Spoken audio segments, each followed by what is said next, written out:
Okay, so I have to put my glasses on, but I read this thing on Reddit the other day that I wanted to share with you about big feelings. Someone had asked, has the phrase big feelings just replaced the word tantrum in the gentle parenting world? Which I thought was sort of an interesting thing. I don't see it that way, but I can see how, parents so often now to mildly approach their child when they are having any kind of meltdown often say, I know you're having big feelings right now, but ...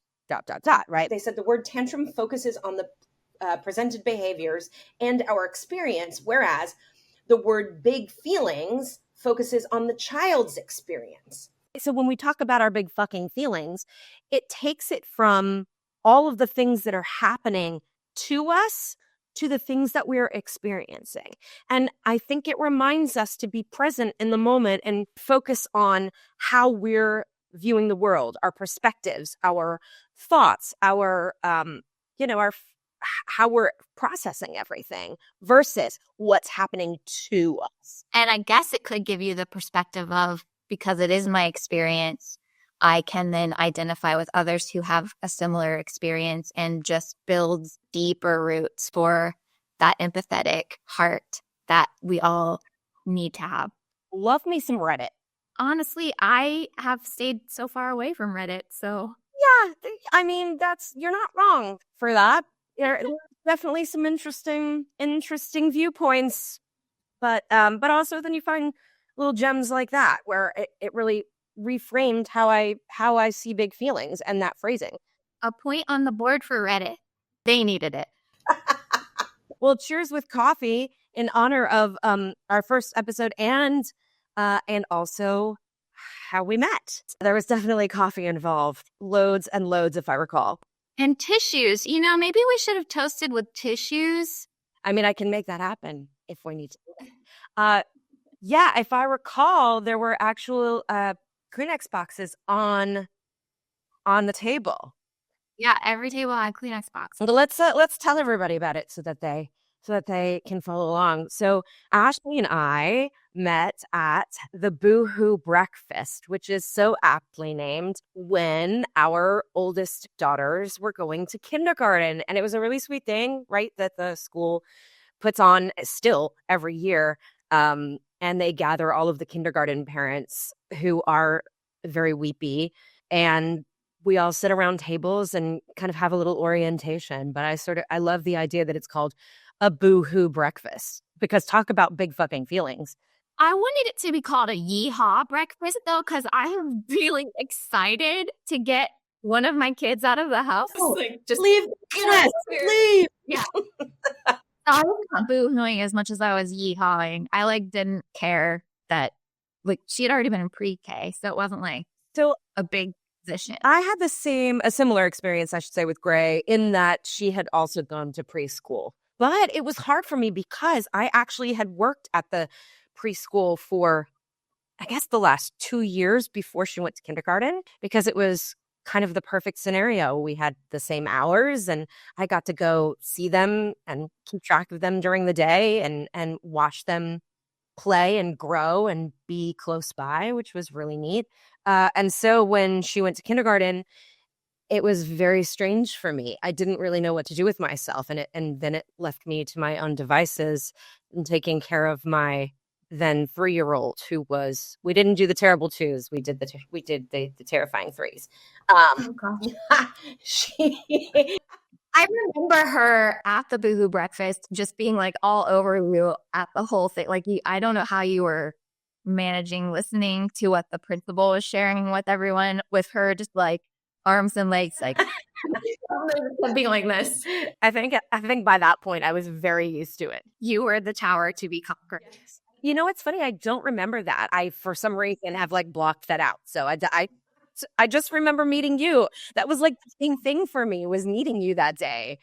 I think it was so funny because I'm watching Marlo just scale Mount Mom, and you did it so gracefully. You looked so beautiful, and I just was I went to that breakfast being I'm going to be plugged into this school. I'm going to make friends, because I had been stay-at-home mom and we had moved to Nashville a few years previous. And I didn't get out of the house very much. And it was very hard to, like when you're a parent, a stay-at-home parent specifically, and you plan play date or whatever, you're not sitting down to like get to know someone and to talk to someone, and you're getting interrupted every 5 seconds. So I just decided, well, if one of them's going to school, that's going to give me some time to have like actual conversation.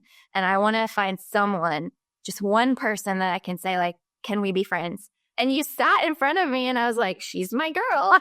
And you are like, it's just so amazing that I was just like, hey, I would like to be friends. Would you be friends with me? I need more friends. And you were like, yes, absolutely.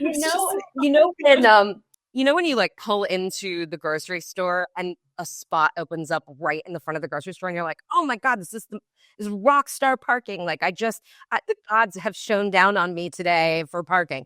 I think that was exactly what happened when I sat down in front of you. It was like I parked myself in that chair and the gods shone down on me. And here we are years later. And our kids are now in middle school, our oldest. Which is insane. It felt like, trauma bonding maybe. Like we're all sad. And some of us were just excited and ecstatic. But you're like, here. We're all feeling big feelings that day. Big fucking feelings. Yes, indeed. I'm one of those people that loves to sit down and get to know people. So are you. We are both really people. We're people. And, hence the Boohoo Breakfast scenario. But I love sitting down. I love going to a dinner by myself, for example, and sitting down and talking to whoever is next to me at the bar, just to get to know people. I love it. And you're so good at it. I love going places with you because you always know someone and they know you and they love you. And you're the most fun person to hang out with no matter what, but especially at our like special place or where you have your seat and everyone knows that's where you sit. It's like my cheers. I'm very much that person. Walking to school, I like to know everybody.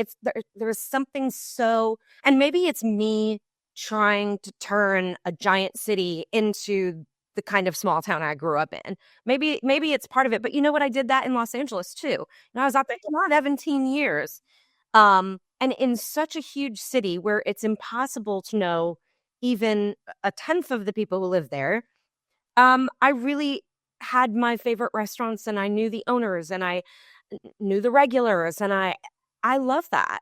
There's something really beautiful about that to me. It's a sense of maybe it's because I like the comfort of not feeling alone. Like I like the fact that I can go to a dinner by myself and be by myself and have my space, but also know the people who work there and still feel like I'm in my comfort zone, And that's maybe also what's so beautiful about the community we live in, because I do my little anxiety walks every day. Yes, and I start seeing the same people and they're my friends now. Like we wave, we talk, we stop and chit chat and like we know each other's names. We know the dog's names. If I don't have my dog with me, everybody's like, where's your dog today? Like people care. And it's just sweet to have that community and to know who you are in a neighborhood with. I think we're all looking for connection in one way or another, whether it's at the Boohoo Breakfast and finding a fellow mom to commiserate with, or whether it's taking an anxiety walk and I love that you call them that, by the way. It makes me laugh. I need to take more anxiety walks is what I need to do. I need to. Well, it's fine without the anxiety. Fair. Fair.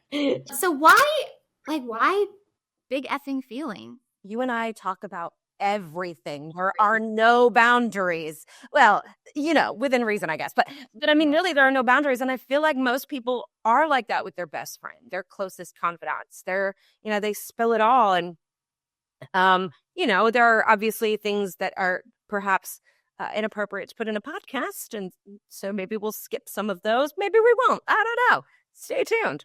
But I think it's kind of nice to just like when you think about what friends do when they get together, what do? We sit down and we get a bite to eat. Everything revolves around food and drink for me, everything. I plan trips around what restaurants I'm going to. So I think that you and I sat down and thought, hey, what do we always do when we're kind of spilling our guts and releasing some of the weight that we're carrying while we're eating and drinking?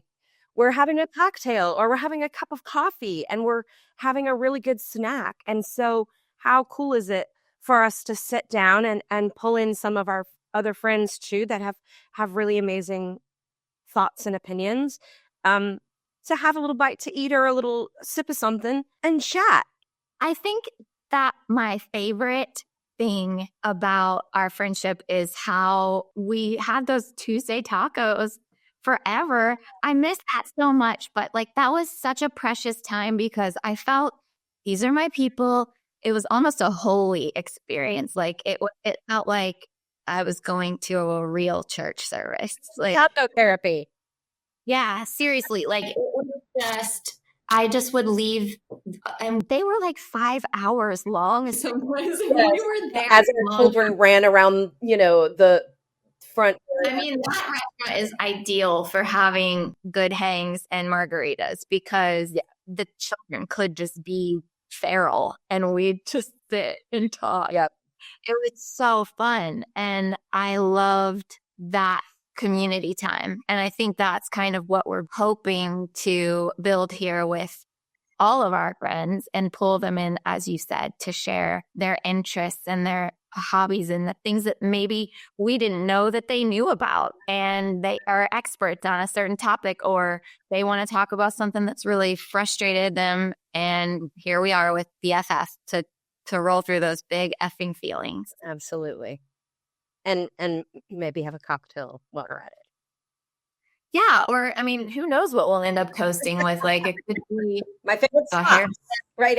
Fuzzy socks, yeah, exactly.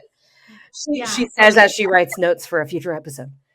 Fuzzy socks. Everybody choose fuzzy socks. That's all I have to say. Like, if you come on our show, we'll love you if you choose fuzzy socks or margaritas or beef jerky sticks. Where did that even come from? It's here from the brain of Ashley. You don't want what else is in there. No, the thing is, I do know a lot of what else is in there. That's why we're doing a podcast. That's right. All right. Well, with that in mind, today's toast goes to friendships made in the most unexpected of places. Cheers.